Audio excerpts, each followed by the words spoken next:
we have Hey time. everyone, I have a special surprise for you. The amazing Ed Greenwood has agreed to talk to me about writing, about the books, about the release of The Stormtree. amazing Emily Bell.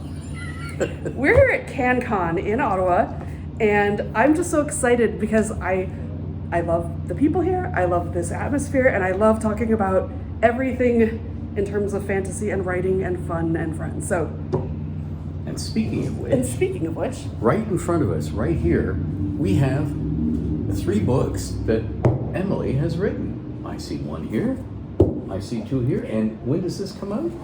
it comes out like right now. I don't even know the exact date, but I think, oh no, it just did.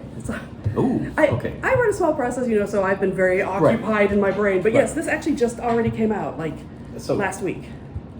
Tell me these. Are these a series? So they are a series. I actually tried to make them a little more standalone, but it's not my thing. I actually love the 19th century, the serials and wandering. I wrote what I would want to read, which sounds like a cliche, but in my case, no, it took me a lot of years to figure out what it was that I wish I would have had.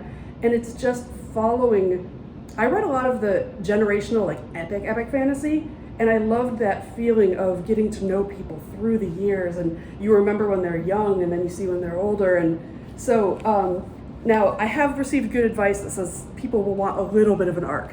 So I have decided to do like a 5-book story arc, but really it's just things happen, I like to think, but it's following this character and her friends and these dragons kind of over time as they grow. Like it starts out with her just starting to get into the world of magic. So, And tell me about your magic. Tell me about magic in your world. my Whoa. magic is based on plants, which doesn't sound terribly Plants. snappy, but I'm actually really thrilled with it. So That would explain the Yes.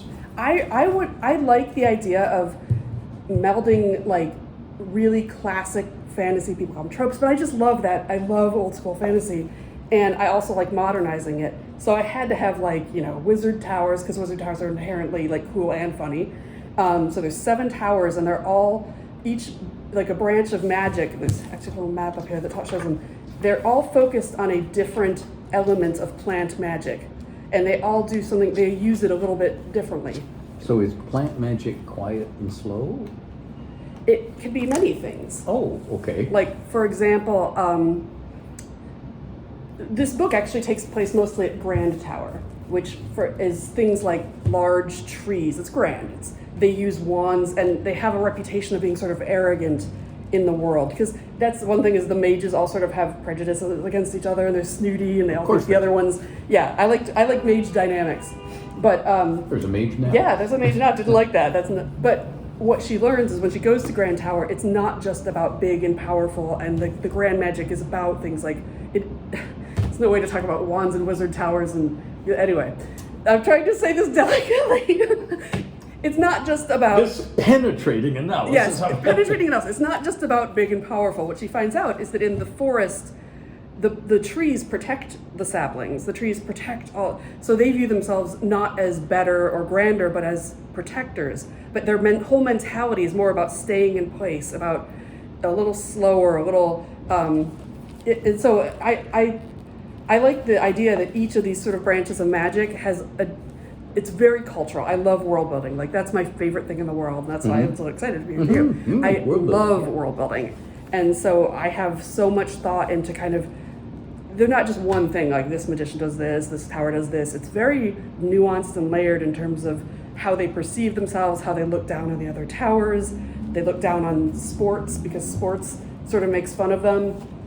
Okay. There's a sport called Magipuck, which is kind of like hockey-ish, but it uses Canadian, folks. I'm in Michigan, I'm north of Canada technically. We love to say that, those Detroiters, but it's true. The Journey song that South Detroit is Windsor, but anyway. Yes. Mm-hmm. So so the sport actually came about from this, without getting into all the details, this thing called fuel stones, and they're basically sort of stones that have a reaction to each other, kind of like magnets, a little hand wavy. And so it was actually a way of sort of a rebellion against the mages of people who choose not to be mages or don't want to be mages or don't have the aptitude or whatever, of doing this sport that kind of mimics it, and they called it Magipuck. Well, that irritates most mages, because they think it's disrespectful to have a sport that sort of pretends to be magical when it's not actually magical. And then there's some mages that really like it and are like, I don't care about that, and they get really into it. And so I love all those layers of like culture and magic, and still having dragons and wizards' towers because that's funny and all So that. this is number 3 of a 5-book arc. Yeah, of a 5-book arc. And I don't know if I'm good at things that are like commercially viable or whatever, but I love them. These are for people that want to get into this world, that want to follow it. They say, yeah, because I have other things, and I've written things and published things that are standalone, that are short, or that are contained. But this is for somebody that actually says, I want to follow. I mean, there's a lot of overlap with gaming in that, I think, with people that say, I'm going to play an 8-hour session, and I'm going to play another 8-hour session, and I'm going to do this for years. And so I actually think there's a lot of gaming influence in here. It's actually the dedication of Night Ivy. You will know this author, but it's relevant to this. So embracing my inner bard, because I never felt confident enough to write this kind of a book, because people say you can't write this kind of a book. It has to be snappy. It has to have certain plot elements, a certain arc. But I know that, I don't mean when I was younger, like they're for younger people. I just mean when I was searching for this sort of joy in my life, this is what I would have loved to just get into it. And it has that sort of gaming bard, like, you don't know where the adventure is going to go. And I love that.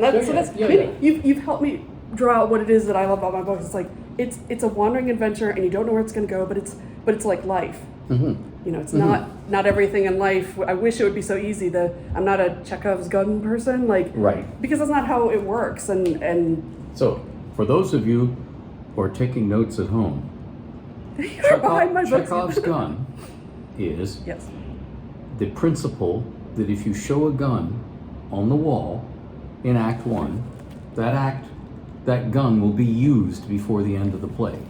Because Chekhov's plays are very spare, and everything is in it. So that's Chekhov's gun. And some editors that really want that. They say, if it comes in, that you don't leave threads untied. But a real adventure to me, and I'm not saying anything else isn't, that's just my perception, just for me, an adventure is when you don't know which thread is going to get pulled. Not that you already know, well, it's got to be this. And I think that's actually something that I really love about watching people play tabletop role-playing games, is the same thing, is that the person running it can adapt the scenario to see where things go, and it's not just a completely pre-planned thing that there's no change to, there's no variability. So if you've watched the D&D movie, folks, that's a perfect D&D play session, because the characters refuse to follow the story. They're doing their own thing all the time. And by the way, if you're a fan of heroic fantasy, there is no heroism in following a scripted part. If the prophecy says it's your fate to draw the sword and rule the kingdom, then you're no hero, you're just following the script.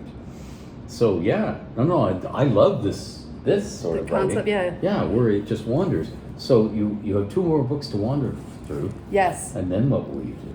I would still like to keep writing in this world, but I think the things that are developing, I have to give some kind of a pause point. Then I'll have to decide, do I do a little bit of a time skip? Because that's something I was planning on doing here, but when things are happening, there's not really a good way to just say, in some stories there are, but to say, and now it's 5 years later, because you're like, what did they just go nap? They clearly were continuing to work on this in that time. No. I know how this works. It's 5 years later, and the beautiful princess you saw 5 years ago is now haggard and has 15 children. That's what she's been doing with those 5 years. And wrote 3 books. Yeah, I wrote 3 books. I'm there. This is so silly, you being behind the book. Like, I feel like this is like some new TV show, like they do the gimmick where you're like, this is like people talking about. Come on down. Okay. Which actually, the books as artifacts brings me to something else. So, what if I am at home and, like you, I want to write a fantasy? And I write a fantasy. How does it turn from my scribbles, or maybe they are pixels on inside a computer, to a gorgeous book? Do you produce gorgeous books too?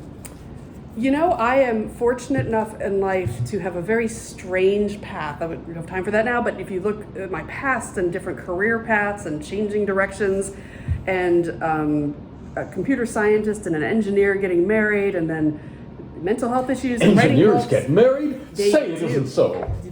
I mean, the amount of I'm not, you know this, but the amount of fantasy writers that were either in like engineering or military backgrounds or things where they actually were felt constrained or had difficulties is significant. So, but my point with that is I have a spouse who is really good at this kind of stuff, at not the artist part, but having the patience and the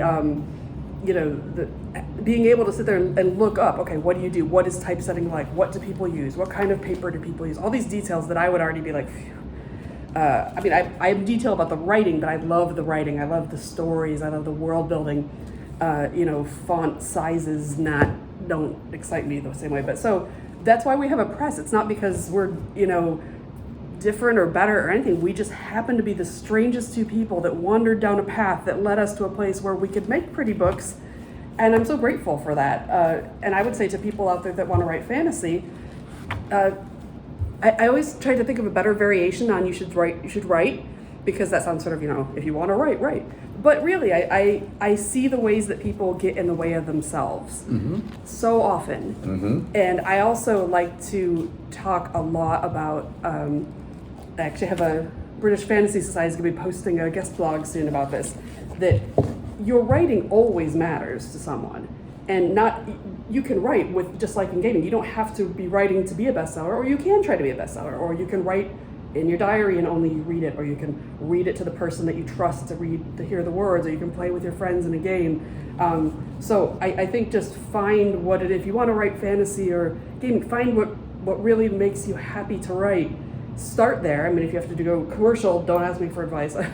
Not exactly a bestseller here, but yes, I think you have to start with loving it, even if you do things that But what I mean is, most writers can't go from without going through find an agent, find a publisher.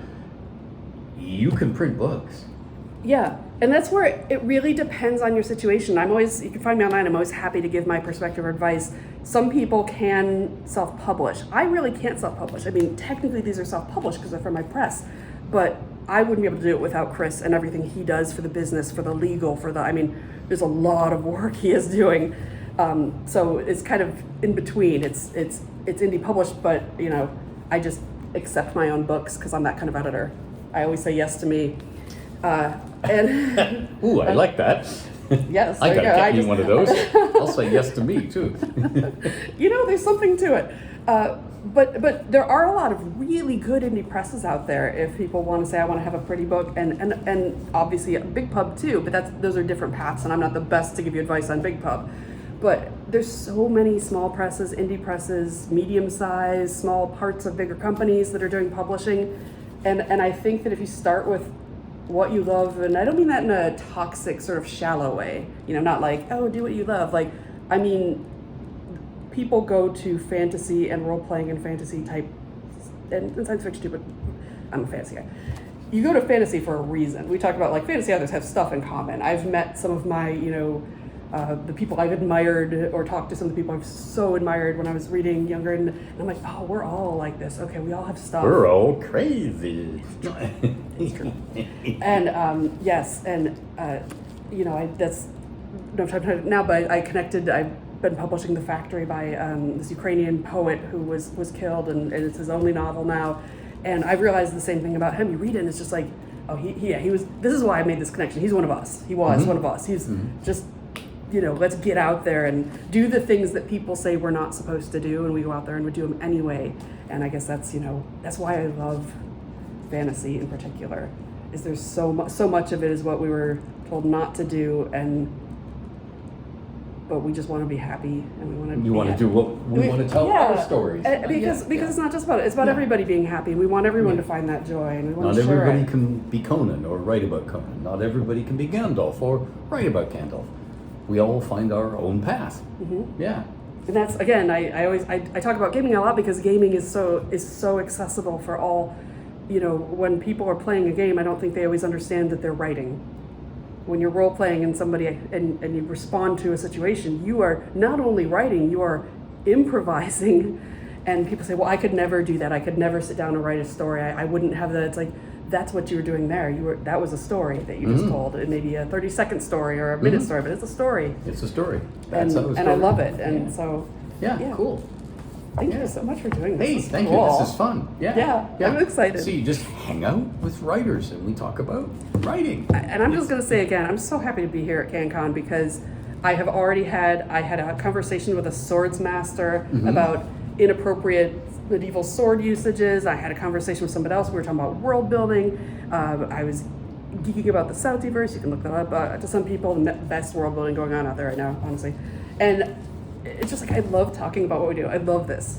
If you see, I was awkward earlier. I'm always awkward. They know this. But I light up. I love. Because you're with your people. You're with your tribe. Creative people. I'm with my people. Yeah. So Cool. I'm honored that you were one of my people. Hey, this is fun. Can we hug on the screen? Do we hug? Sure, we can hug. Hang on a sec. I gotta put the books down. Never damage the books. Thank you. This is so nice. This was fun. Cool. Okay. All right. Cool. All right. Thank you for being here from CanCon. Thanks. This was fun. Bye.